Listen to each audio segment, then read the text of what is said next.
Como es sabido, desde Francis Bacon, Locke, Berkeley y Hume son los filósofos más representativos del empirismo inglés de los siglos XVII y XVIII. A pesar de la indiscutible importancia de los tres, elegimos únicamente a Hume por ser el pensador mayormente radical y contundente en la crítica que hace a la noción racionalista de sujeto y al dogmatismo metafísico que, según sostiene Hume, incurre en un cúmulo de inconsistencias, excesos especulativos y ficciones, las cuales es menester desmitificar. Esto, aparte de la gran trascendencia que cobra el pensamiento de Hume en la ulterior, en el ulterior desarrollo de la filosofía sajona, principalmente en la filosofía analítica, en la filosofía del lenguaje y recientemente en el campo de las neurociencias. El título de la plática que vamos a iniciar es el siguiente: Empirismo, escepticismo y subjetividad en el pensamiento de Hume. Vamos, como en el caso de la plática dedicada a Descartes, antes de entrar en materia, a hacer una breve sinopsis de los puntos más importantes que van a ser abordados a lo largo de la plática. En este caso tenemos, en primer lugar, la alusión al Tratado de la Naturaleza Humana como la obra principal de Hume, la necesidad de la fundación de una ciencia del hombre como fundamento de todas las demás ciencias. Después, la importancia de la observación y la experiencia como únicos criterios de control y validez del conocimiento humano, es decir, el empirismo de Hume. En tercer lugar, la investigación sobre la extensión y capacidad del intelecto humano, la explicación de la naturaleza de las ideas y de las operaciones de la argumentación. Luego viene la crítica al dogmatismo metafísico, la negación de la posibilidad de la búsqueda de cualidades originarias y causas últimas de las cosas, la sensibilidad como límite del saber humano. Luego, el cuestionamiento a la noción sustancialista de sujeto, la polémica con el racionalismo, la desmitificación del ego cogito cartesiano como idea innata, la refutación de los caracteres de identidad y permanencia de la res extensa. Enseguida, la función de la memoria y la imaginación como actividades de enlace de las impresiones sensibles. Luego, el papel de la creencia y el hábito en la producción del conocimiento, la vivacidad como único criterio regulador de la creencia. Luego, el escepticismo de Hume, escepticismo en contra de la metafísica, es decir, la crítica al dogmatismo. Finalmente, el subjetivismo de Hume, el conocimiento como ficción, la evaluación de las posibilidades y alcances del saber humano a partir de la determinación de los límites de nuestras capacidades y facultades subjetivas, el escepticismo moderado de Hume, la función positiva de la ficción, la invención y la fantasía en la formación de la civilización y el mundo de la cultura. Todos estos puntos habrán de ser desarrollados lentamente a lo largo de toda nuestra plática. Comenzamos aquí la exposición. La introducción al Tratado de la Naturaleza Humana de Hume ofrece las dos tesis más importantes de toda su filosofía. A saber, primero, que el único fundamento posible de todas las ciencias es la ciencia de la naturaleza humana. Y segundo, que la única fundamentación sólida de esta ciencia radica en la experiencia y en la observación. En estas dos tesis se hallan contenidos los elementos esenciales que hacen del pensamiento de Hume una teoría empirista que culmina en un escepticismo metafísico y en una teoría de la subjetividad. La primera tesis es la piedra de toque de lo que más adelante Kant asumirá como la tarea primordial de la filosofía. ¿A qué me refiero? A la determinación de los alcances y límites de la razón como fundamentación del saber humano en su conjunto. Fue Hume quien, según palabras del propio Kant, quien lo hizo despertar de su sueño dogmático. La razón humana no puede trascender los límites de la experiencia y conocer los principios y causas últimos de las cosas. La segunda tesis, congruente con la primera, cifra en la sensibilidad el ámbito inmanente del conocimiento y los límites de su legitimidad y validez. Se trata, pues, de una tesis manifiestamente empirista. La función epistemológica de la ciencia de la naturaleza humana, que desarrolla Hume, como fundamento de todas las demás ciencias, es la consecuencia que deriva de la postulación de que toda práctica posible del saber tiene en el sujeto humano su origen y consumación. Pues la validez de todo saber debe ser juzgada según las capacidades y facultades cognoscitivas del hombre. La ciencia de la naturaleza humana debe ser entonces la única ciencia capaz de dar cuenta del saber humano en su conjunto. Pero la construcción de esta ciencia fundamental no puede extenderse más allá de los límites de la experiencia. Cito a Hume. Toda hipótesis que pretenda descubrir las últimas cualidades originarias de la naturaleza humana deberá rechazarse desde el principio como presuntuosa y quimérica. Hasta aquí la cita. Ahora bien, se trata estrictamente de la experiencia sensible, y así como la ciencia de la naturaleza humana no puede comenzar dando un paso más allá de lo dado por la sensibilidad, tampoco puede admitir la concepción del sujeto en el sentido de ser una entidad a priori que existe en sí por sí, anterior e independientemente de toda experiencia. Para Hume, el sujeto no es dado originariamente, sino deducido a posteriori. No obstante, esta formulación solo puede sostenerse y justificarse mediante una serie de argumentos que Hume va desarrollando con todo rigor y minuciosidad a lo largo de su obra.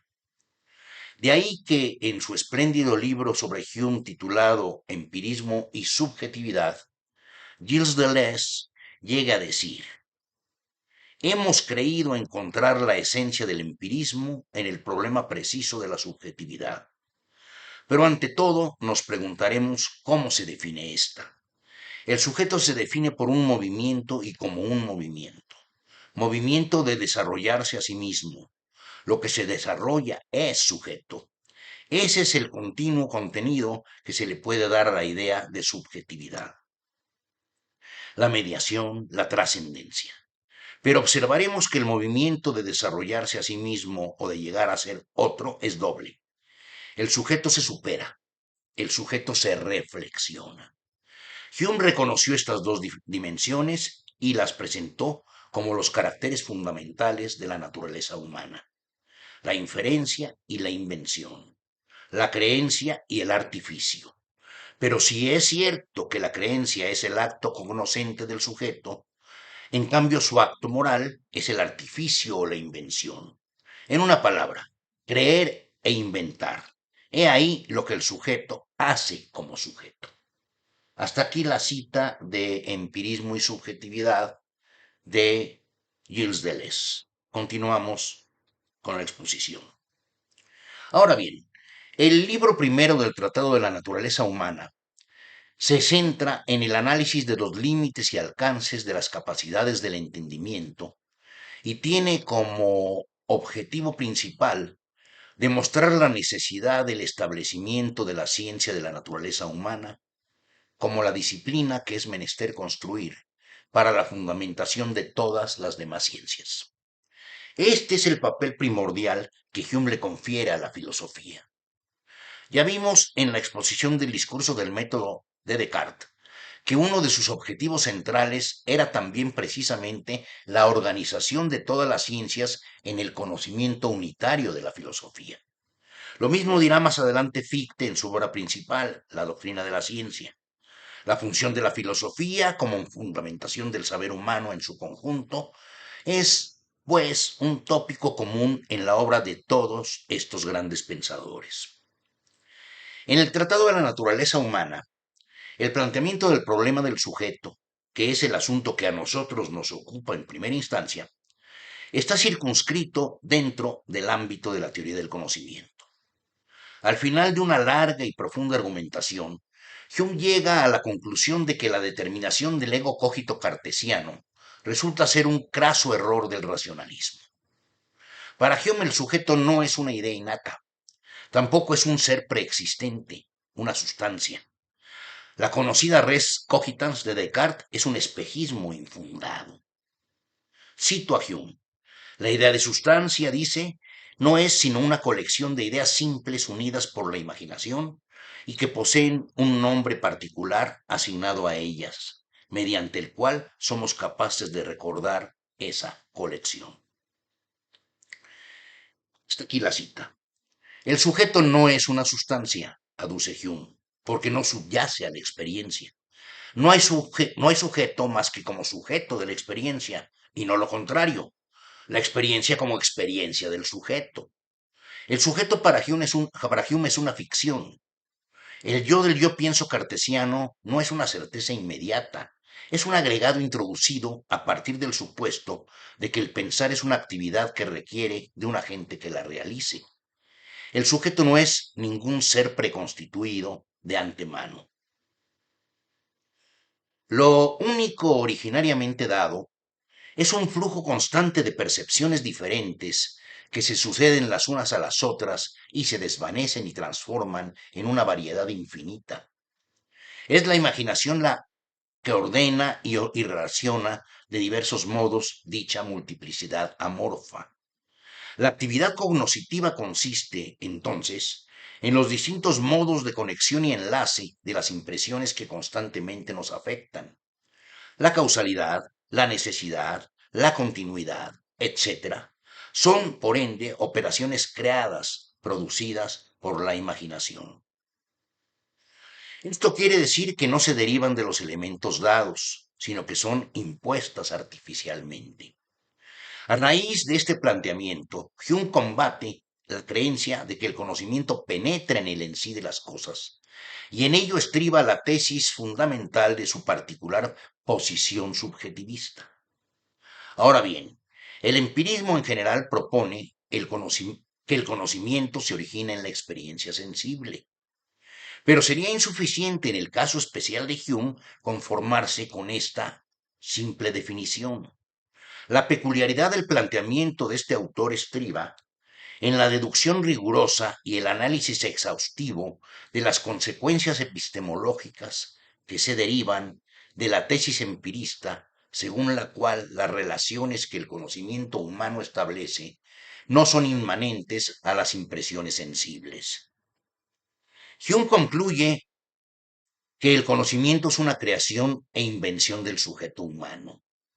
La misma noción de sujeto, junto con todas sus representaciones cognoscitivas, solo en apariencia es un dato empírico, en realidad es un resultado, un producto que tiene lugar a posteriori. Pero ¿en qué sentido válido puede decirse que el sujeto se constituye a partir de las percepciones originariamente dadas? ¿Y cómo el saber se justifica como subjetivo? Obviamente la segunda cuestión solo puede plantearse a condición de haberse formulado adecuadamente la primera. Ahora bien, el desarrollo de esta depende del planteamiento del problema de la explicación de la producción del conocimiento. Ese es precisamente el camino que sigue Hume a lo largo de toda la primera parte de el Tratado de la Naturaleza Humana. El problema del sujeto se plantea en primera instancia como un problema epistemológico de primer orden. Hume sostiene que el sujeto no es causa ni factor del conocimiento, sino más bien es un producto, un resultado de la experiencia cognoscitiva consumada, un efecto, una consecuencia.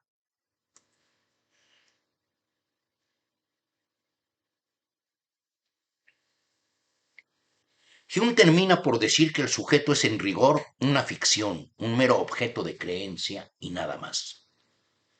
Dice, la mente es una especie de teatro en el que distintas percepciones se presentan en forma sucesiva.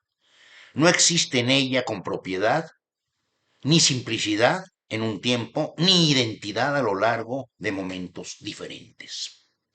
Hasta aquí la cita. Lo que existe entonces es una sucesión de percepciones distintas, cuyas relaciones de semejanza, contigüidad y causalidad provocan el efecto ilusorio de la identidad y la continuidad del yo.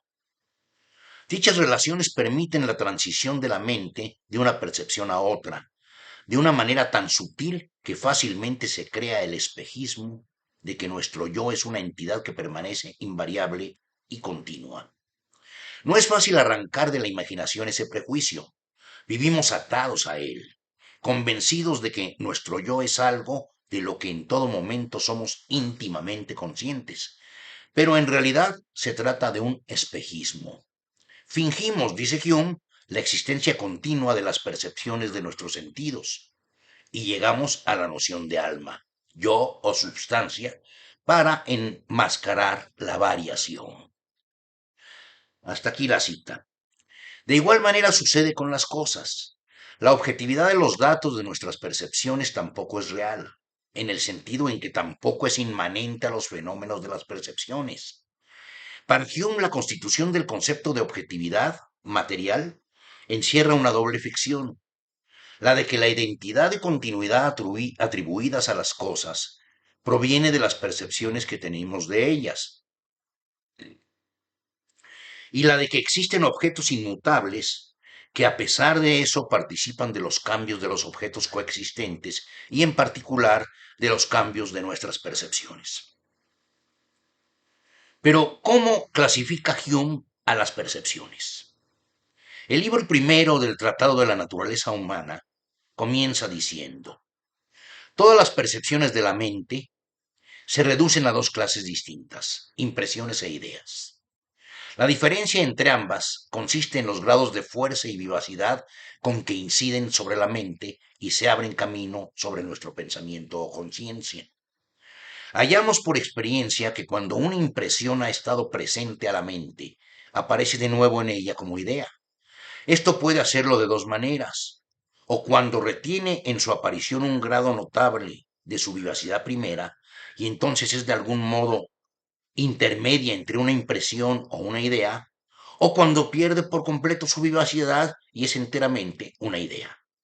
La facultad por la que repetimos las impresiones del primer modo es llamada memoria. La otra es la imaginación. Hasta aquí la cita. Pero ¿en qué sentido el sujeto es ficción para Hume? Tendríamos que responder, justo en aquel en que el sujeto no es un ser preexistente, no pertenece a las impresiones que se relacionan entre sí y que son lo único dado. Cito a Hume, el yo o persona no es ninguna impresión, sino aquello a que se supone que nuestras distintas impresiones e ideas tienen referencia. Si hay alguna impresión que origine la idea del yo, esa impresión deberá seguir siendo invariablemente idéntica durante toda nuestra vida, pues se supone que el yo existe de ese modo, pero no existe ninguna impresión que sea constante e invariable. Dolor y placer, tristeza y alegría, pasiones y sensaciones se suceden una tras otra y nunca existen todas al mismo tiempo. Luego entonces la idea del yo no puede derivarse de ninguna de esas impresiones, ni tampoco de ninguna otra, y en consecuencia no existe tal idea. Hasta aquí la cita. Así como las relaciones son externas a los elementos de que constan, así también el sujeto es la apariencia de unidad, síntesis e identidad a que son sometidas las impresiones dadas y en ese sentido es una ficción. Pero por las mismas razones, tampoco la objetividad de los objetos de nuestras percepciones es real. Si la res cogitans es negada, también tiene que desecharse la res extensa, en la medida en que, en ambos casos, lo que se cuestiona es la unidad, identidad y permanencia del ser como sustancia. Cuando Hume toca el problema de la existencia de los cuerpos, llega a distinguir estos tres momentos. Primero, principio de identidad, producto de la ficción por la que aplicamos la idea de tiempo a un objeto invariable, es decir, la idea de duración. Segundo, la confusión por la que atribuimos la identidad precedente a las impresiones semejantes en razón de que la transición fácil, efecto de la semejanza, se parece al efecto que produce la contemplación del objeto idéntico. Y tercero, nueva ficción, la de la existencia continua a fin de vencer la manifiesta contradicción entre la discontinuidad de las impresiones y la identidad que hemos atribuido a ellas.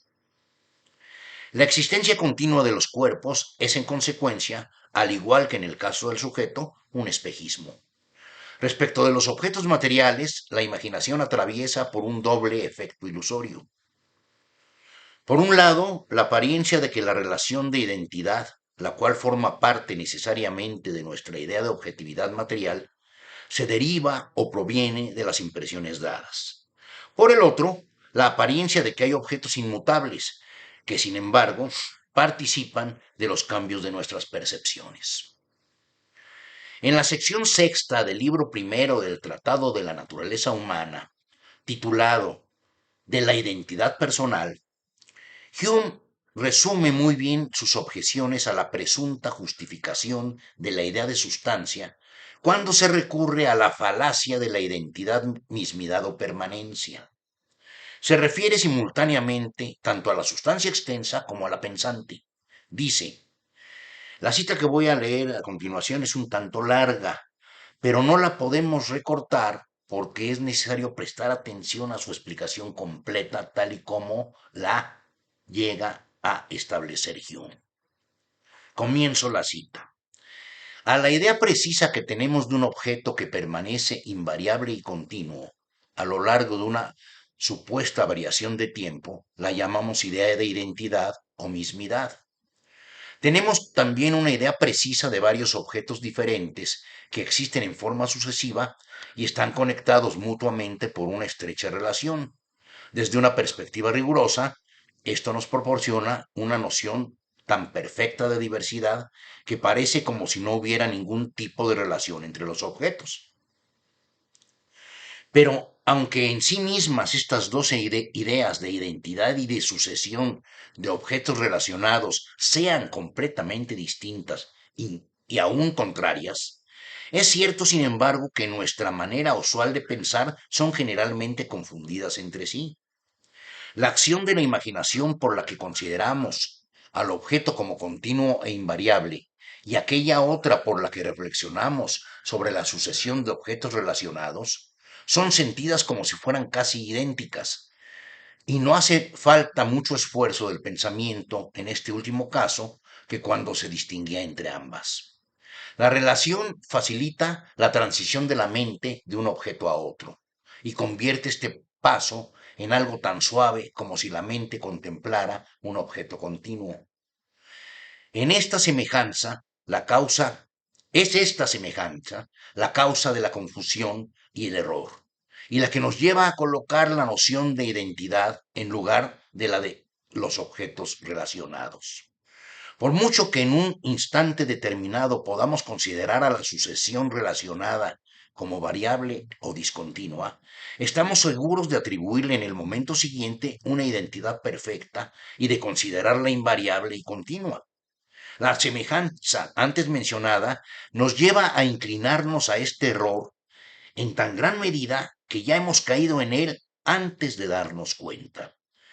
Y aunque nos corrijamos constantemente a nosotros mismos mediante la reflexión, volviendo así a un modo más exacto de pensar, no podemos sostener por mucho tiempo nuestra filosofía ni arrancar de la imaginación ese prejuicio. Nuestro último recurso está en admitir el prejuicio mismo, sosteniendo audazmente que los diferentes objetos relacionados son de hecho la misma cosa, aunque se presenten de modo discontinuo y variable. Y para excusarnos a nosotros mismos de este absurdo, fingimos frecuentemente un principio nuevo e inteligible que conecte entre sí los objetos e impida su discontinuidad o variación. Así, Para suprimir la discontinuidad, fingimos la existencia continua de las percepciones de nuestros sentidos y llegamos a la noción de alma, yo o sustancia, para enmascarar la variación. Podemos observar que aun en los casos en que no hacemos intervenir tal ficción, tenemos una inclinación tan fuerte a confundir identidad y relación que nos mostramos dispuestos a imaginar algo desconocido y misterioso que además de la relación conecte sus partes.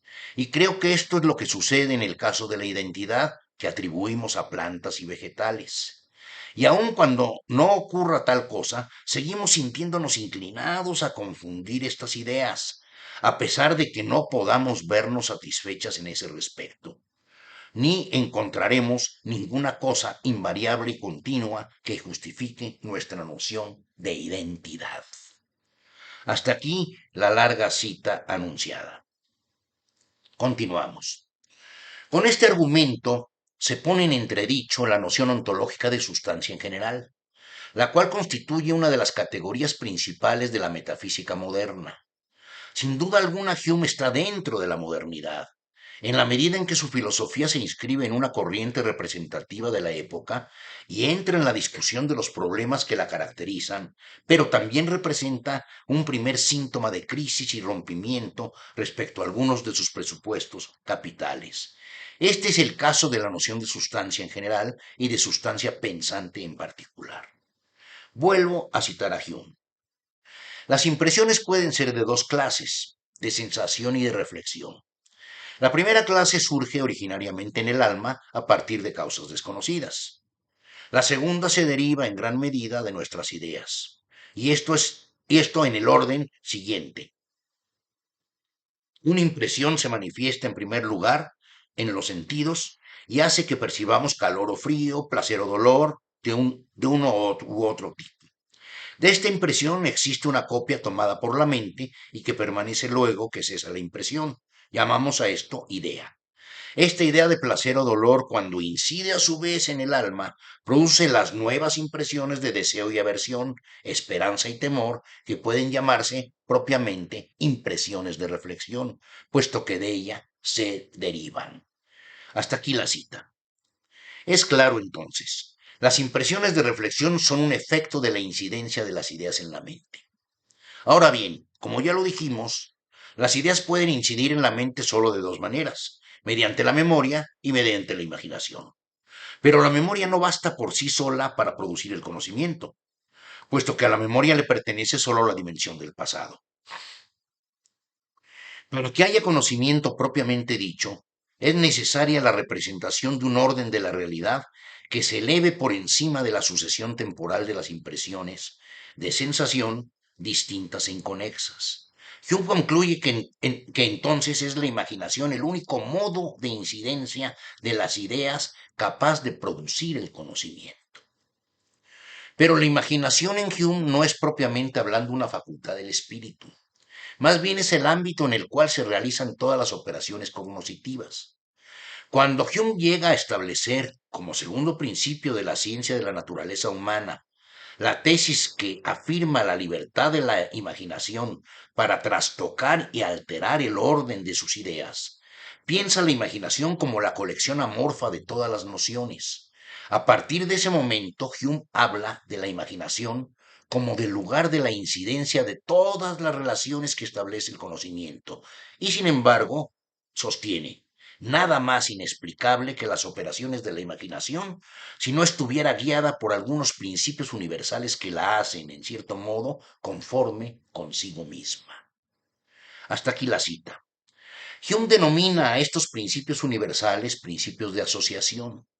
Por lo tanto, el conocimiento para Hume es la determinación de la imaginación por la acción de principios que fijan en ella diversas formas de relación entre las ideas. El hecho de que Hume califique a la necesidad, la identidad y la continuidad como formaciones cognitivas que entrañan una ficción en su constitución depende precisamente de que son relaciones u órdenes que tienen la apariencia de ser inmanentes a las impresiones dadas, en virtud de que se construyen elevando el recuerdo de la relación de semejanza contigüidad y causalidad de impresiones pasadas a la creencia de que dichas relaciones seguirán presentándose en el futuro. Dicho de otra manera, la semejanza y la contigüidad recordadas son convertidas en necesidad, identidad y continuidad una vez que se extienden al porvenir in infinitum. La ficción estriba entonces en la ilusión de que las relaciones de semejanza y contigüidad son susceptibles de extenderse al futuro a despecho de su origen temporal en el pasado. Luego entonces, la construcción ficticia actúa de dos modos, como recuerdo, pero también como creencia. Ambos son sus momentos. Su acción es el paso del uno al otro. La creencia se funda en el recuerdo, pero lo excede. El aspecto esencial del escepticismo de Hume consiste precisamente en la sustentación de esa tesis. Vayamos ahora directamente al planteamiento de esta pregunta. ¿Qué importancia tiene la desfetichización del sujeto para el escepticismo? Su carácter ilusorio ya ha sido examinado y explicado. El sujeto es ficción porque no es causa o factor constituyente de la experiencia, sino efecto de ella. Hume pone en tela de juicio la hipostatización del sujeto como consecuencia necesaria de la tesis empirista que afirma la irreductibilidad originaria de las relaciones a las impresiones. Pero no se ha terminado de desentrañar todo lo que esto trae consigo. Mucho menos se han determinado sus consecuencias para la ciencia de la naturaleza humana. Podemos decir, por ende, que solo hemos analizado la cuestión desde el punto de vista de su origen y fundamentación, pero no desde el lado de sus efectos y repercusiones dentro de la propia filosofía de Hume. Para Hume todo conocimiento es subjetivo, pero en el sentido estricto de tener sus límites en las capacidades de las facultades del hombre. Hume descarta la creencia espinosista de que el orden del pensamiento humano y el orden de lo real es en sí mismo, o más bien, en sí mismo son idénticos. Uno y otro orden, el del pensamiento humano y el orden de lo real, son lo mismo. Esta idea la descarta Hume. Ahora bien, si definiéramos el escepticismo de Hume solamente tomando en cuenta su posición adoptada respecto a la negación de la posibilidad del conocimiento del mundo tal y como es en sí mismo, y respecto a la reducción del saber real y objetivo a la pura creencia subjetiva, sin duda alguna acertaríamos, pero en realidad esta definición resulta demasiado amplia para el caso específico de este escepticismo. El escepticismo de Hume desemboca en el sistema de la ciencia de la naturaleza humana. Paralelamente a la negación de la posibilidad del conocimiento del mundo tal y como éste es en sí mismo, se gesta en el pensamiento de Hume una teoría del hombre, la cual es propiamente el lado positivo de su filosofía. Por lo tanto, no es que Hume sostenga la existencia de un conocimiento puramente subjetivo a partir de la convicción de la inaccesibilidad de un conocimiento puramente objetivo. Su interés se encamina más bien al cuestionamiento del dogmatismo metafísico, que ve en la razón humana el signo inequívoco de un orden racional inmanente al mundo.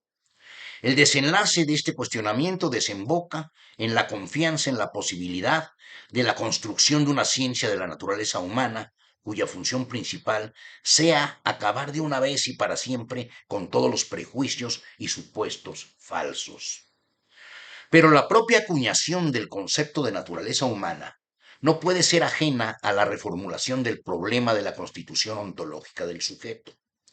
Se puede designar al hombre bajo el término de sujeto solamente si se recurre a la explicación de cómo, a partir de la colección informe de impresiones originariamente dadas, deviene la configuración de una forma y un orden determinados. El mecanismo interno por el cual se lleva a cabo esta configuración, Hume lo cifra en la determinación de la imaginación por la acción de los principios de asociación que no se derivan de lo dado y que consiste en el tránsito del recuerdo de las relaciones de semejanza, contigüidad y causalidad de las impresiones pasadas a la creencia de que dichas relaciones seguirán presentándose en el futuro. Por lo tanto, la determinación de la constitución del sujeto se sustenta finalmente en el esclarecimiento de la intervención de la noción de tiempo. Para Hume, la idea de identidad implícita en nuestra representación del yo, consiste en la ficción por la cual aplicamos la idea de continuidad y constancia a un objeto invariable y continuo. Entonces, el sujeto es la apariencia de unidad o síntesis de la sucesión originaria de las impresiones. Pero el caso es que esta síntesis es mero efecto del recuerdo y de la imaginación. Ciertamente, la memoria es la facultad por la cual reconocemos diversas conjunciones de los objetos en el pasado. Pero si no fuese porque nos inclinamos a creer que el mismo fenómeno habrá de presentarse en lo sucesivo, no podríamos hacer del recuerdo un saber.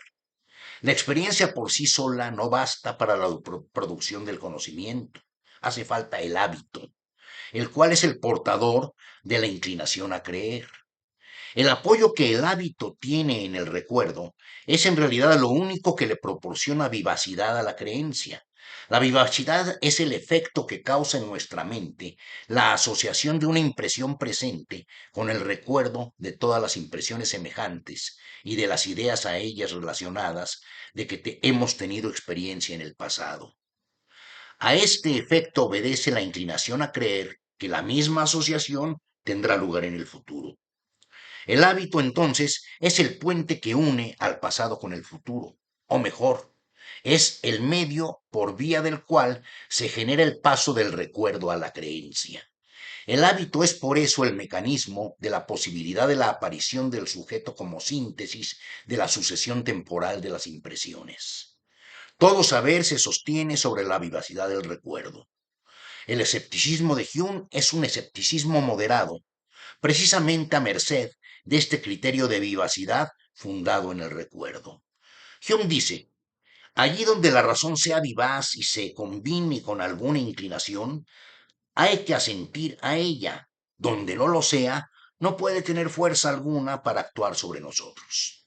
Hasta aquí la cita.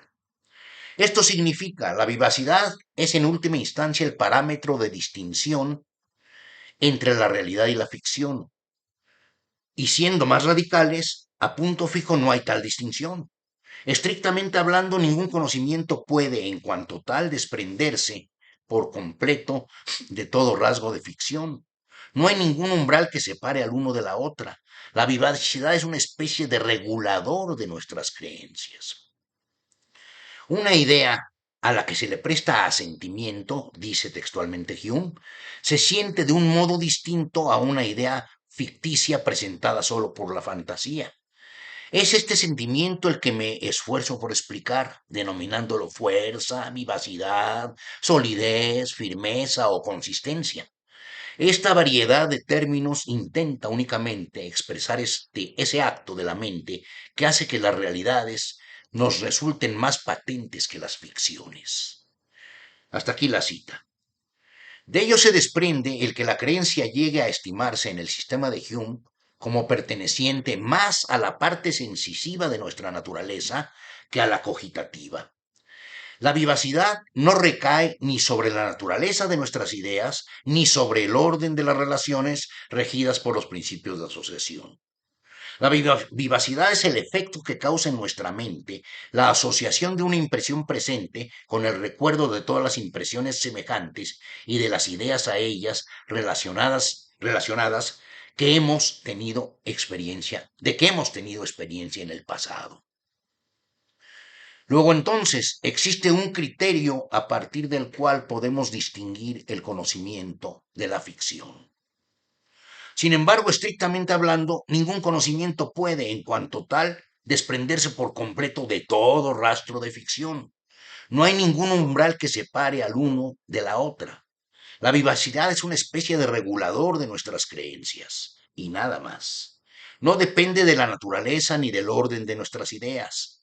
Por eso arguye Hume que los términos fuerza, vivacidad, solidez, etc., revelan que la creencia es algo sentido por la mente y no un fenómeno racionalmente fundado. En rigor, no existe entonces ninguna línea de demarcación entre lo verdadero y lo falso.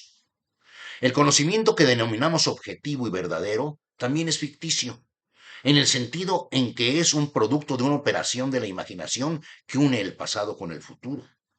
Todo sentido de lo real es obra de la imaginación. Hume le confiere una función trascendental a la imaginación, al sostener que todas las operaciones cognitivas se fundan en ella. Entre la realidad y la ficción no hay ninguna diferencia de naturaleza.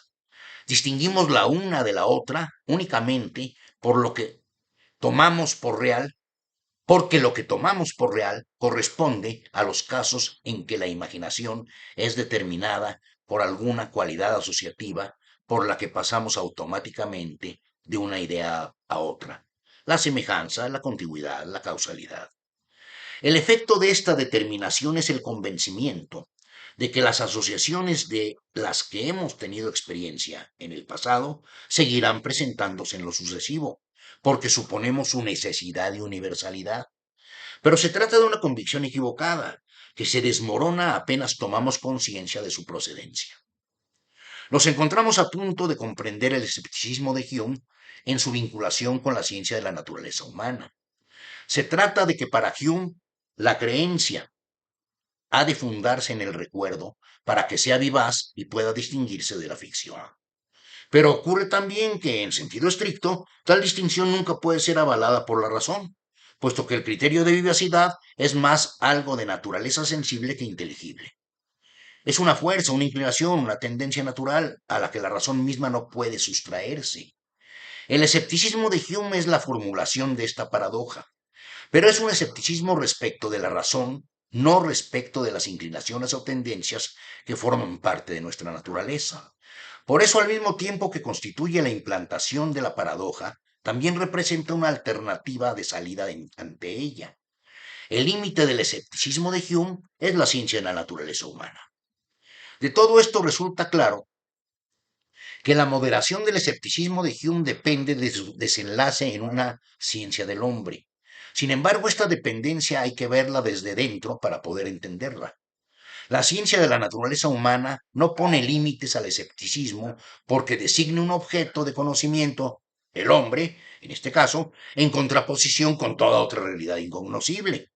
Hume más bien toma a la ciencia de la naturaleza humana como el único terreno en el que el escepticismo puede fundarse y radicalizarse hasta su último extremo sin tener por ello que autodestruirse. Esto quiere decir que Hume vio muy claro que el escéptico sigue razonando y creyendo hasta cuando asegura que no puede defender su razón mediante la razón y que se percató perfectamente de la necesidad de superar esta incongruencia. De ahí que se haya abocado, ante todo, a la tarea de marcar un límite que al mismo tiempo fuese la condición de posibilidad de la radicalización de su escepticismo. Por eso la ciencia de la naturaleza humana es paradójicamente la consumación del escepticismo, su afirmación más plena. Empero, no podemos pasar por alto la necesidad de hacer esta última pregunta. ¿Cómo se sostiene la radicalización del escepticismo de Hume desde su límite? Tenemos que formular bien la paradoja. Hume fue consciente de que el escepticismo, para conservarse, tiene que parar en un límite, si no se autodestruye. Este límite es el hombre en cuanto sujeto de la experiencia. Entonces el escepticismo se convierte en subjetivismo. La naturaleza nos es conocida solamente desde la perspectiva de nuestra experiencia de ella, nunca en sí o al margen de cómo es para nosotros. La experiencia es el ámbito del ser para nosotros y la subjetividad es el nosotros para quien existe la experiencia. Hume sostiene que la subjetividad es el efecto de la formación del hecho empírico, es decir, la constitución a posteriori de una unidad que se constituye sobre la base del recuerdo de la experiencia consumada, pero que excede su origen en el recuerdo y se convierte en la ficción de un yo para quien se da la experiencia. El carácter ficticio de la subjetividad está, entonces, depositado en la creencia de que, o bien la experiencia se da en el yo y por lo tanto el yo es algo preconstituido, o bien el yo es parte constitutiva de la experiencia. Sea como fuere, en ambos casos subyace la crítica de Hume al racionalismo. No obstante, el exceso que representa el paso del recuerdo a la creencia es un fenómeno natural en el hombre, es decir, forma parte de la condición humana. Hume dice, la naturaleza, por medio de una absoluta e incontrolable necesidad, nos ha determinado a realizar juicios exactamente igual que a respirar y a sentir. Tampoco está en nuestra mano evitar que veamos ciertos objetos bajo una luz más intensa y plena, en razón a su conexión acostumbrada con una impresión presente. Aquí termina la cita. Por lo tanto, lo propio de la naturaleza del hombre está dado en este exceso, y no podemos sustraernos a su determinación. Este es el motivo por el cual Hume insiste en señalar que el hombre es afectado constantemente, lo mismo por la razón que por la imaginación. Cuanto más porque la propia razón está impregnada de fantasía. Son muchas las veces que el Tratado de la Naturaleza Humana alude a la situación de autodestrucción del entendimiento cuando se quiere despojar a sí mismo de todo rastro de ficción. Y otras tantas las que Hume concluye que la razón cuando se empeña en resistirse a la fantasía acaba por servir únicamente para denunciar el error y la mentira de nuestras creencias, nunca en cambio por establecer un conocimiento exento de falsedad. La razón por sí sola, privada del influjo de la imaginación, tiene, pues, una función puramente negativa. De este modo, no cabe sino elegir entre una razón falsa o ninguna razón en absoluto. He aquí la radicalidad de esta clase de escepticismo. Pero el dilema compete también a la ciencia de la naturaleza humana, al grado de que llega a convertirse finalmente en su principal fundamento. Hume acaba entonces por construir una teoría del hombre a expensas de este dilema. Con ello consigue no solamente que su escepticismo se preserve del riesgo de llegar al borde de su autodestrucción, sino inclusive que culmine en una teoría positiva, sobre todo en lo que concierne al aspecto práctico de su filosofía, la política y la ética. No se olvide que Hume, en la conclusión de la primera parte de su tratado, refiere la necesidad de que procuremos que nuestras creencias, ya que no pueden constituir verdaderos conocimientos, sean por lo menos algo natural y agradable. Y no se descuide tampoco el hecho de que el espíritu que anima toda la segunda parte del texto está puesto en el acento sobre el lado bueno de la creencia, la invención y la fantasía, a raíz del cual se levanta, según Hume, la posibilidad misma de la existencia de la sociedad humana y del mundo de la cultura. El límite del escepticismo de Hume es, pues, asimismo, el punto en el que comienza su filosofía práctica, la teoría de las pasiones y la teoría de la moral. En pocas palabras, el escepticismo de Hume no culmina en una postura pesimista. Se trata más bien de un escepticismo moderado, cuya finalidad no es negar el conocimiento para luego renegar de la condición humana, sino atacar el dogmatismo metafísico al poner en evidencia que se sostiene sobre supuestos falsos y que todo aquello que se hace pasar por un saber absoluto e incuestionable proviene en realidad, en última instancia, de la experiencia y del hábito. No es válido, por lo tanto, identificar este género de escepticismo con el escepticismo antiguo, cuya pretensión no consistía en poner en tela de juicio ninguna posición filosófica en especial, sino arrasar con la creencia misma en la posibilidad del conocimiento en general. Esta fue la consigna de todos los grandes escépticos griegos del periodo helenístico: Pirrón, Timón, Arcechilao, Carneades, Sexto Empírico, etc. En todos ellos se trata de una actitud radical, que se distingue del escepticismo moderado de Hume, cuya característica propia reside en sostener que, a pesar de que el entendimiento se funda en la imaginación y no podemos salir nunca de nuestro mundo de representaciones, contamos con los motivos suficientes para estar satisfechos de nuestra condición natural al percatarnos de que la creencia, la invención y la fantasía son las aptitudes humanas que han hecho posible la existencia de la civilización y el mundo de la cultura. Pues nuestras necesidades materiales y sociales en general solamente se resuelven a condición de inventarse formas universales para su cumplimiento y satisfacción. Todas las instituciones, moral, derecho, gobierno, etc. La invención, la ficción, la fantasía son los medios a expensas de los cuales es posible la sobrevivencia del hombre. Hume cifra en la imaginación todas las capacidades y todas las limitaciones